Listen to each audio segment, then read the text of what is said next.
But they're really criticizing science because I represent science. If you're vaccinated, you really don't need to worry about getting it in a way that's serious or transmitting it. That is true. That is correct, Chris. It'll either protect you completely against infection, and the chances are very likely that you'll not be able to transmit it to other people. The risk is extremely low of transmitting it to anybody else. Full stop. Vaccinated people are clearly capable of transmitting the infection.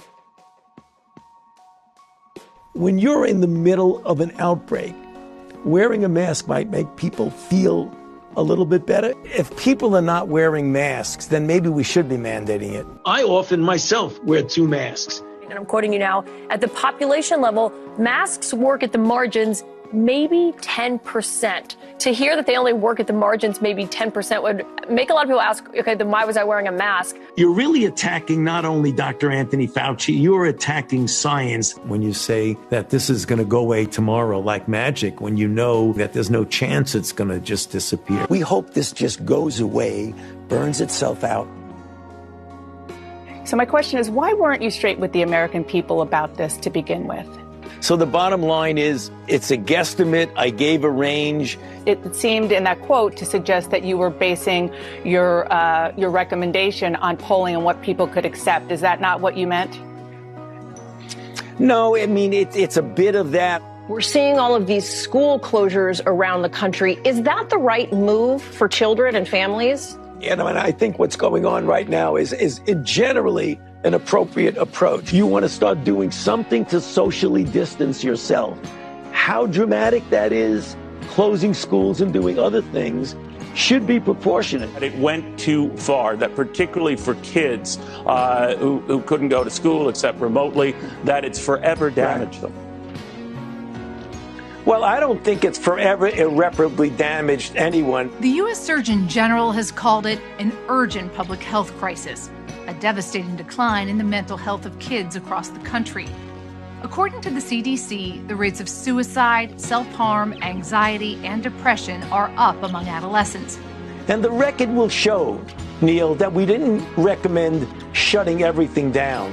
First of all, I didn't recommend locking anything down. I recommended to the president that we shut the country down. And that was a very difficult decision because I knew it would have serious economic consequences, which it did. Yeah. Because if you look at the people that are politicizing me, there's somebody that all the way over on one level. But there are a lot of other people who look upon me the way they should, as a non-political person that I am. They're not doing it because they say they don't want to do it. They're Republicans. They don't like to be told what to do.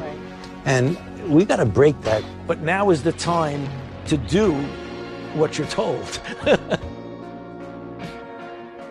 Where did this virus come from, do you think, today? Did it come from a lab? Was it man-made? When you have the animal-human interface and you have animals that come out of the wild that are sold at these open, what they call them, wet markets. Place of origin was not within the market itself. No, I don't think you could say that. There's a report today that another intelligence arm of the U.S. government, this is inside our energy department, has joined the FBI in concluding that COVID began with a lab leak in China. That the NIH has not ever and does not now fund gain-of-function research in the Wuhan Institute. We now know that a bat coronavirus was enhanced in a lab. The National Institutes of Health acknowledged that it funded research of a virus that was studied at the Wuhan Institute of Virology.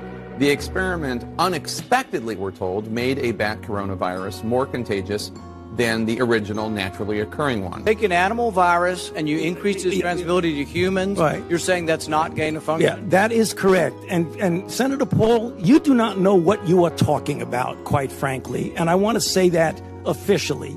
You do not know what you are talking about. They took animal viruses that only occur in animals and they increased their transmissibility to humans. How you can say that is not gain of function? It is not. What we're talking about now is the gain-of-function research in studies that increase predominantly the transmissibility as well as pathogenesis and alteration of host range of the virus. Nobody's lying here, Senator. It is you. I'd have to laugh at that. I should be prosecuted.